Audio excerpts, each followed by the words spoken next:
আইসিসির অন্যতম দুই মুরলের নাম হচ্ছে ক্রিকেট অস্ট্রেলিয়া এবং ইসিবি, অর্থাৎ অস্ট্রেলিয়ান ক্রিকেট টিম এবং হচ্ছে ইংল্যান্ড ক্রিকেট টিম। অস্ট্রেলিয়া এবং ইংল্যান্ডের টি-20 বিশ্বকাপের 15 সদস্য স্কোয়াড কীরকম হলো আজকে সে বিষয়ে কথা বলবো। তো চলুন ভিডিওটি শুরু করা যাক। আমি ইতিমধ্যে নিউজিল্যান্ড এবং পরবর্তীতে ইন্ডিয়াকে নিয়ে আমি দুটি ভিডিও বানিয়েছি, পৃথক ভিডিও, যেখানে আমি দুই দলের 15 সদস্যের বিশ্বকাপ টি-20 বিশ্বকাপের দল নিয়ে কথা বলেছি আলাদা আলাদা ভিডিওতে। কিন্তু আজকের ভিডিওতে আমি অস্ট্রেলিয়া এবং ইংল্যান্ড দুটোকে একসাথে করে কথা বলবো। সেটার মেন কারণ হচ্ছে যে অস্ট্রেলিয়া এবং ইংল্যান্ড তারা যে দলগুলো সাজিয়েছে দুটা প্রায় অনেকটাই সিমিলার।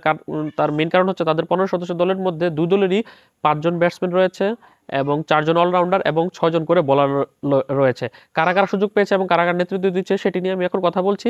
প্রথমে যদি আমি অস্ট্রেলিয়া ক্রিকেট টিমকে নিয়ে কথা বলি, অস্ট্রেলিয়া ক্রিকেট টিমে এবার টি-20 বিশ্বকাপে নেতৃত্ব দিবে Mitchell Marsh, pace bowling allrounder. আর ইংল্যান্ড ক্রিকেট টিমে নেতৃত্ব দিবে wicket keeper batsman Jos Buttler. Australia cricket টিমে যে 15 সদস্যের দলে যারা যারা সুযোগ পেয়েছে তাদের মধ্যে 5 জন ব্যাটসম্যান, 4 জন অলরাউন্ডার এবং 6 জন বোলার রয়েছে। 5 জন ব্যাটসম্যানের মধ্যে রয়েছে বাঁহাতি top order opener batsman David Warner, তাছাড়া রয়েছে বাঁহাতি top order batsman Travis head, এছাড়া রয়েছে ডানহাতি middle order hard hitter batsman Tim David, তাছাড়া রয়েছে তাদের দলে 2 জন উইকেট কিপার ব্যাটসম্যান, তারা হচ্ছে বাঁহাতি উইকেট কিপার ব্যাটসম্যান ম্যাথু ওয়েড এবং ডানহাতি wicket keeper batsman Josh English. এছাড়া তাদের যদি 4 জন অলরাউন্ডার রয়েছে তাদের মধ্যে 3 জন হচ্ছে পেস বোলিং অলরাউন্ডার এবং একজন হচ্ছে স্পিন বোলিং অলরাউন্ডার।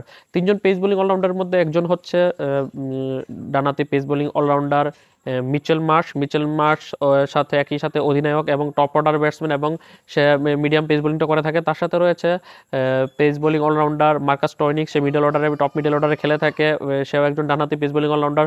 তাছাড়া তাদের দলে রয়েছে আরেকজন middle order pace bowling allrounder, সে হচ্ছে ডানহাতি pace bowling allrounder Cameron Green, সে মিডল অর্ডারে খেলে থাকে।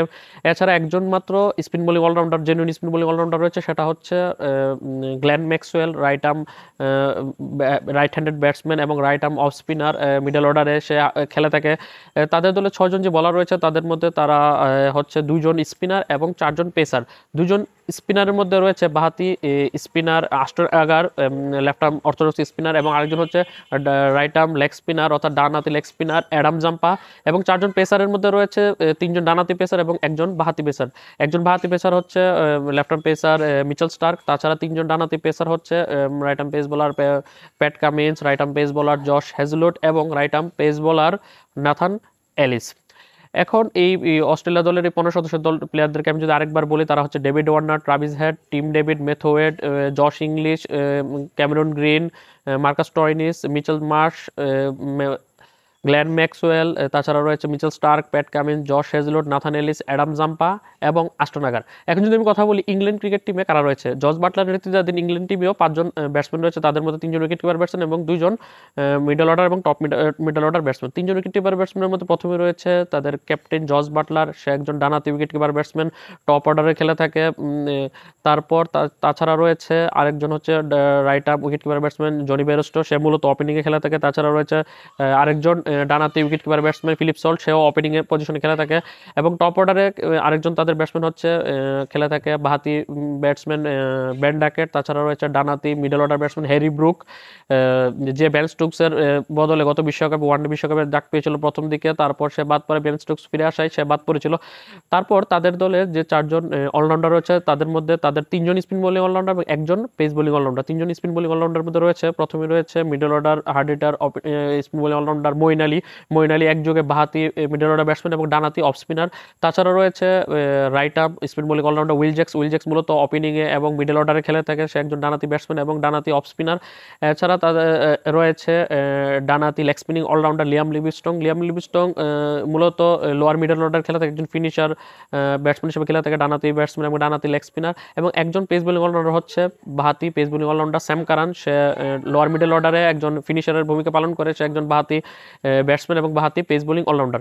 এবং তাদের দলে যে 6 জন বলার রয়েছে, 6 জন বলারের মধ্যে রয়েছে 4 জন পেসার এবং 2 জন স্পিনার। 4 জন পেসারে 4 জনই ডানহাতি পেস বোলার, একজন হচ্ছে ডানহাতি medium pace bowling allrounder Chris Jordan, সে ব্যাটিংটা মোটামুটি ভালো করতে পারে। তাছাড়া রয়েছে ডানহাতি পেস বোলার মার্ক উড, তাছাড়া রয়েছে ডানহাতি পেস বোলার রিস টপলি এবং অনেকদিন পর বিশ্বকাপের দলে ফিরেছে ডানহাতি পেস বোলার জফরা আর্চার, এবং দুজন যে স্পিনার রয়েছে তাদের মধ্যে একজন হচ্ছে right arm leg spinner Adil Rashid এবং আরেকজন হচ্ছে left arm orthodox spinner Tom Hartley. আমি যদি আবার একবারে 15 সদস্যের প্লেয়ারদের নাম বলি ইংল্যান্ড দলের, তারা হচ্ছে Jos Buttler, Philip Salt, Jonny Bairstow, Harry Brook, Ben Duckett, Will Jacks, Moeen Ali, Liam Livingstone, Sam Curran, Chris Jordan, Mark Wood, Reece Topley, Jofra Archer, Adil Rashid এবং টম হার্টলি। এই দুটি দলই কিন্তু মোটামুটি ভালো দল সাজিয়েছে। অস্ট্রেলিয়া 15 সদস্যের টিমে রয়েছে 3জন ব্যাটসম্যান, 2জন উইকেট কিপার ব্যাটসম্যান, তাছাড়া 3জন পেস বোলিং অলরাউন্ডার, একজন স্পিন বোলিং অলরাউন্ডার, 4জন পেসার এবং 2জন জেনুইন স্পিনার। আর ইংল্যান্ড দলে রয়েছে 3জন উইকেট কিপার ব্যাটসম্যান, 2জন টপ মিডল অর্ডার ব্যাটসম্যান, তিনজন স্পিন বোলিং অলরাউন্ডার, একজন পেস বোলিং অলরাউন্ডার, 2জন জেনুইন স্পিনার এবং 4জন পেস বোলার। তো এই ছিল আমার কাছে অস্ট্রেলিয়া এবং ইংল্যান্ডের টি-20 বিশ্বকাপকে নিয়ে আলোচনা বা বিশ্লেষণটি জেনে আপনার কীরকম লাগলো সেটি কমেন্ট করে জানাবেন। আল্লাহ হাফেজ।